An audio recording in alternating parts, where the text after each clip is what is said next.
Volvamos a los temas de la infraestructura educativa. ¿Qué le parece si ampliamos más esta información, sobre todo considerando lo que ya escuchábamos de algunas voces señalando que pues no se aprovechó el tiempo en algunos casos, como en Sinaloa, que hay denuncias de abandono de los planteles educativos, tomando en cuenta que tal vez no había incluso los permisos para que puedan acceder a los planteles, que pudieran hacerlo mínimo la limpieza. Ya también vimos otros estados que se vienen preparando y que dieron la luz verde para que desde estas semanas estén haciéndose los trabajos pertinentes. Todo esto merece un análisis completo y por eso nos enlazamos con nuestro invitado de esta mañana, el director ejecutivo de Signos Vitales y experto en educación, el doctor Carlos Lascurain, a quien le agradezco esta oportunidad y preguntarle, doctor, principalmente su perspectiva, ¿qué tal bien se ha manejado el tema del mantenimiento en infraestructura escolar en lo que va de la pandemia? Es una cuestión también que suponemos tiene que ver con los permisos a las actividades que se pueden llevar a cabo. Sin embargo, parece que a algunos se les pasó la mano, ¿no? Y dejaron en abandono real muchas de las escuelas. Gracias, Francisco. Gracias por tenerme en tu espacio. Tienes toda la razón, Francisco. En realidad, el tema de la educación en México ha permanecido en un ambiente prácticamente de transición, y más en este momento, como lo señalaste en el clip previo a la entrevista, durante la pandemia.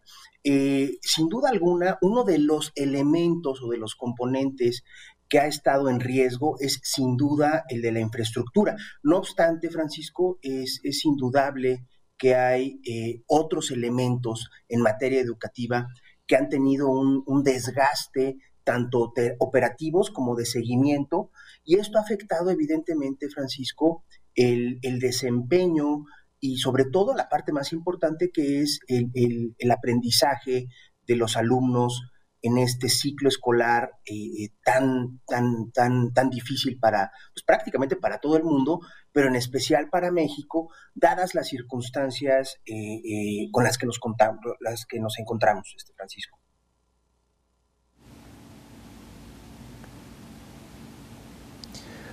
Doctor, ¿cuál habría sido el escenario ideal para los planteles educativos? Me refiero a cuáles habrían sido las actividades preferentes de llevar a cabo durante el tiempo en que los alumnos no están. Hemos nosotros documentado y presentado en nuestros espacios de cómo sí escuelas aprovecharon y se llevaron a cabo remodelaciones, otros pues ya que no están los niños mejoraron ciertos servicios, pero son los menos. A nivel nacional coinciden en que o no ingresaba nadie o no se acercaban siquiera. Y ahora están frente al reto de nueva inversión necesaria para los planteles que no existe, que tienen que echar mano de lo que los padres pueden aportar. Pero ¿en qué momento o en qué punto se cometió algún error que nos esté llevando a encontrar este tipo de situaciones de las escuelas que no pueden incluso ahorita garantizar clases presenciales, aunque lo quisieran y lo pudieran llevar a cabo? Es correcto, Francisco. Hay un dato que creo que es elemental para la discusión que tú estás poniendo en la mesa, y es la inconsistencia que existe entre el Plan Nacional de Desarrollo 2019-2024, evidentemente, con el programa sectorial de educación. Esto es, digamos, el plan Nacional de Desarrollo pone la ruta, pero el programa sectorial pone, digamos, las herramientas para poder hacer realidad lo que se plantea en el plan. En estos dos elementos, en estos dos componentes, hay una desvinculación total, Francisco.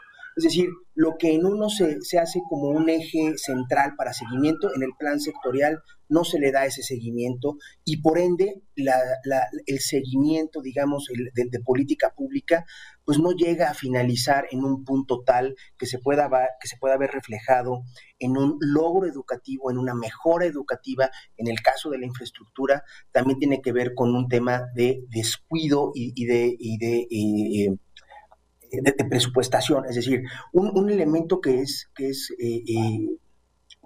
está vinculado con toda esta discusión es si digamos, el componente de la pandemia vino a acelerar la serie de propuestas para poder mejorar el nivel educativo en el país.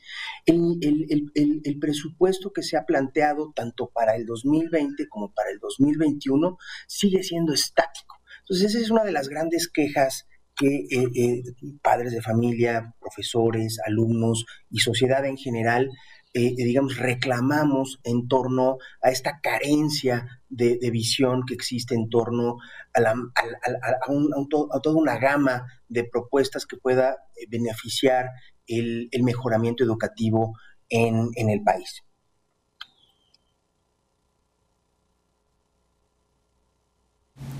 Y ya lo señalaba previamente yo, doctor, que la pandemia pues vino a acentuar muchas de las carencias y problemáticas que existían en varios sectores. El educativo no escapó de ello.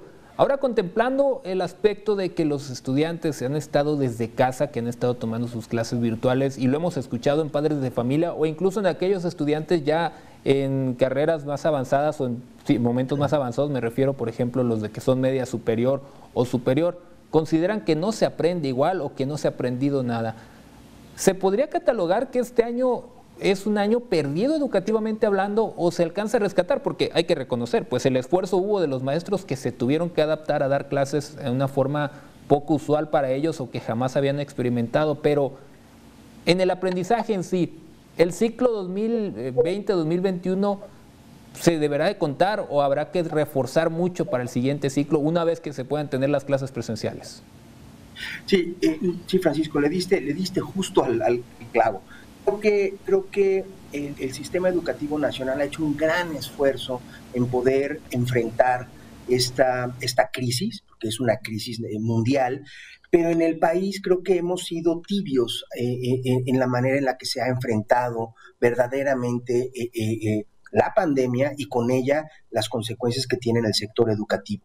Uno de los elementos que es importante recalcar es la manera en la que digamos, la estrategia de educación por parte de las autoridades educativas se plantea. Y esta es que es homogénea, Francisco. Es decir, parte del principio que todos aprenden al mismo tiempo, parte del principio de que todos aprenden igual, parte del principio de que, etcétera, ¿no? Es decir, es estática. Entonces, en la vida real, los alumnos aprenden en diferentes niveles, tienen que tener una secuencia y un acercamiento permanente con el profesor. Es decir, este sistema, si bien vino a hacer una alternativa para poder enfrentar la carencia de presencia en las aulas, sin duda alguna, Francisco, no es el escenario perfecto. Y contestando tu pregunta, creo que, digamos, en términos generales, el nivel de aprendizaje que los alumnos han tenido desde el año pasado hasta la fecha es infame, digamos. No hay manera de poder recuperar este año en términos de aprendizaje. No obstante, lo que vemos como una enorme carencia es que las autoridades educativas sigan estacionadas, como te digo, en un mismo nivel, en un mismo piso, tal y como si no hubiera sucedido todo este contexto nacional y mundial. Y cierro con esto. Yo creo que parte esencial, Francisco, de las carencias que enfrentamos hoy en día es esta desvinculación, y creo que es un tema importantísimo, entre el Plan Nacional de Desarrollo y el Programa Sectorial de Educación. Es verdaderamente infame la manera en la que estos dos componentes se cruzan y generan políticas públicas. No hay una coherencia. El programa sectorial, a pesar de que se creó en julio del año pasado, Francisco, no considera ningún elemento que tenga relación con la pandemia. Entonces, con esto creo que con esto se puede dar un panorama a tu audiencia de lo grave y lo delicado que está el sistema educativo nacional, de por sí, ¿verdad?, ya carente y con grandes rezagos. Ahora con este tema de la pandemia, bueno, se vienen a acrecentar. Sin duda alguna va a tener que haber una estrategia de reacomodo que creo que se está haciendo. No obstante, las respuestas en el sector público debieron ser muchísimo más rápidas y mucho más precisas para poder empezar a tener resultados en este momento, cosa que no se hizo. Y como muestra, te digo, están estos dos documentos esenciales para la vida pública y social del país.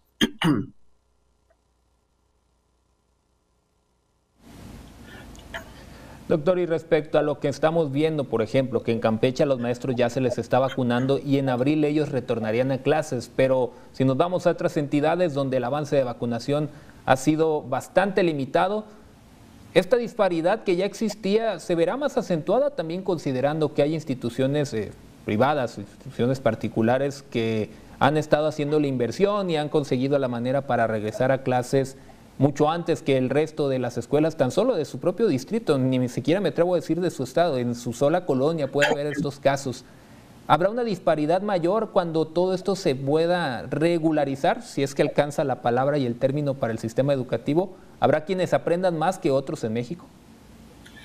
Sí, este es un escenario extremadamente triste, Francisco, porque ya de por sí, desde el 2017, digamos, hace algunos años solamente, ya venía un declive en términos de ausencia en los salones de clase. Pasó de 50.8 millones de alumnos a 50.6 millones de alumnos en en el año pasado, en el 2020.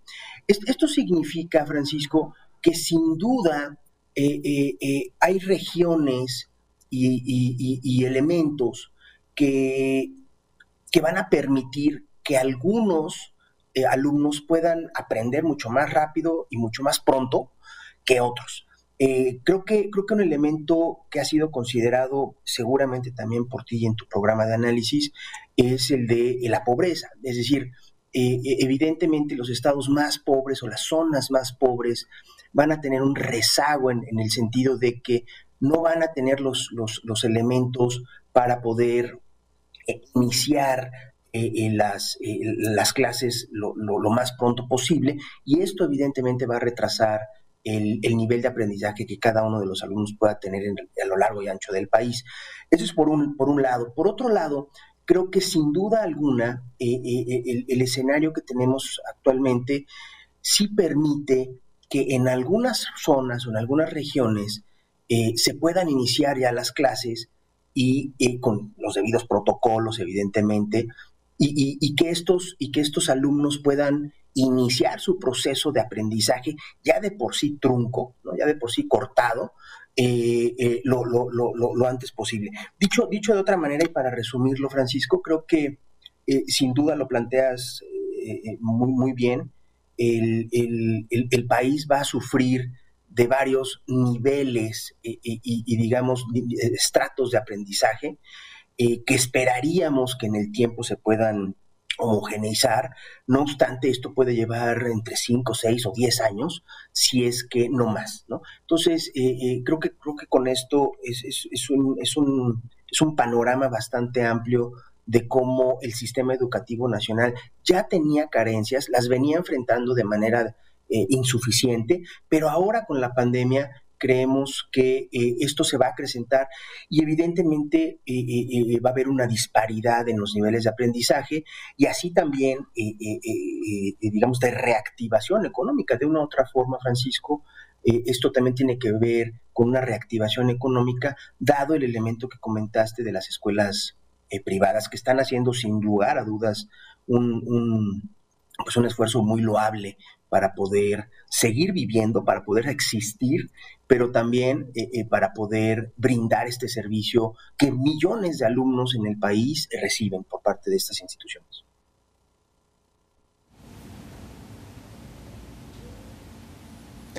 Y vaya que si la base de todo es la educación, pues está en momentos muy complicados. Le agradezco mucho, doctor, este momento, estos minutos que nos brindó y sobre todo estas respuestas a varias de las dudas que se van planteando y que han ido naciendo en el transcurso de la pandemia, y ahora que vemos este escenario de posible regreso a clases presenciales, pues se acentúan principalmente. Muchas gracias y esperamos poder contar con usted en próximos espacios aquí en Mega Noticias Informa. Excelente miércoles para usted. Gracias, Francisco, igualmente para tu audiencia.